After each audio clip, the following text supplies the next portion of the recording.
I'm now going to continue my video series on memory with a Reader's Digest article entitled Alone in a Swirling Sea.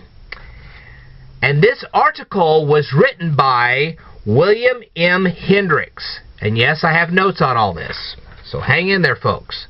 This article can be found in the April 1996 edition of the Reader's Digest. A similar article was published in another magazine. You can read that article by clicking the hyperlink in the description below. Okay, so how are we going to remember all the details of this story? Well, I'm going to present a lot of ideas here, and then the rest of it, I think you can come up with the rest of it by yourself.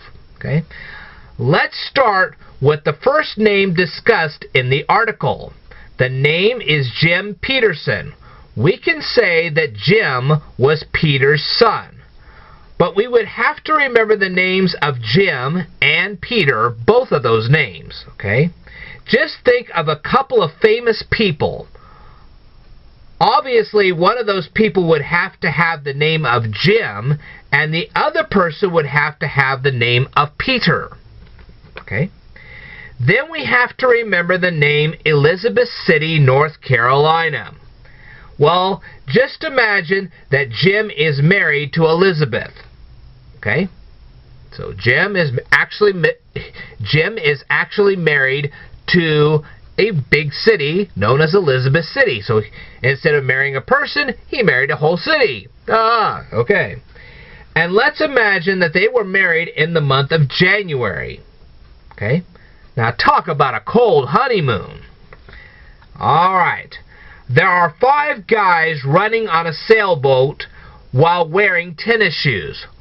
Why are 5 guys running on a sailboat wearing tennis shoes? Well, Harry Lorraine's memory book provides the answer to that question. Remember, convert the numbers into letters and make a word out of the letters. That's why they are running. Okay? Let's imagine that Jim has a friend named Mike. He's reciting a lyric poem. Why is he reciting a lyric poem? Just look at the definition of the word ode. Now you know why. Now Jim has another friend. His first name is Mario. Mario is eating victuals. If you don't know the meaning of the word victuals, well, you could just look up the word victual.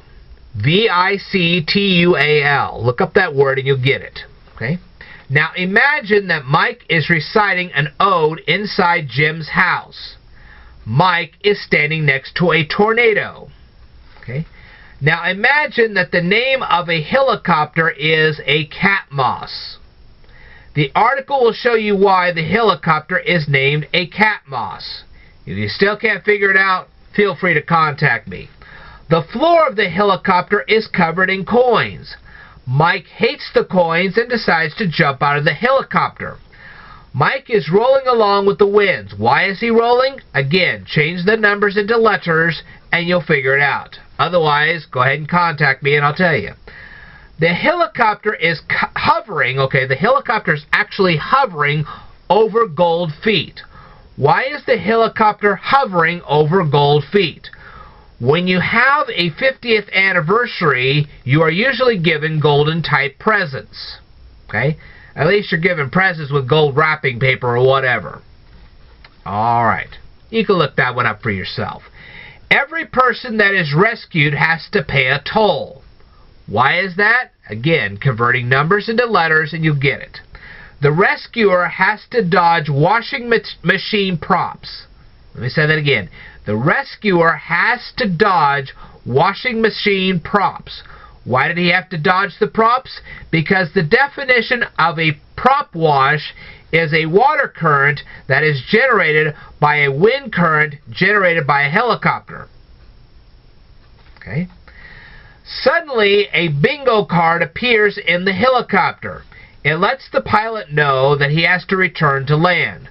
The rescuer is watching cable television in the water until the cable providing the television, okay, remember there's a cable that comes out of the helicopter and connects to the TV that is in the water with this guy, okay?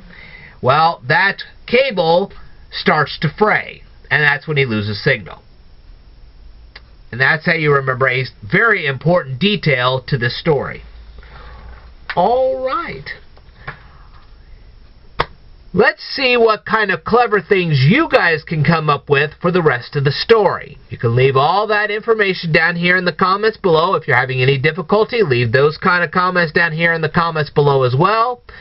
Thank you very much for watching this presentation. I will tell you more in a future video, so I'd like for you to stay tuned.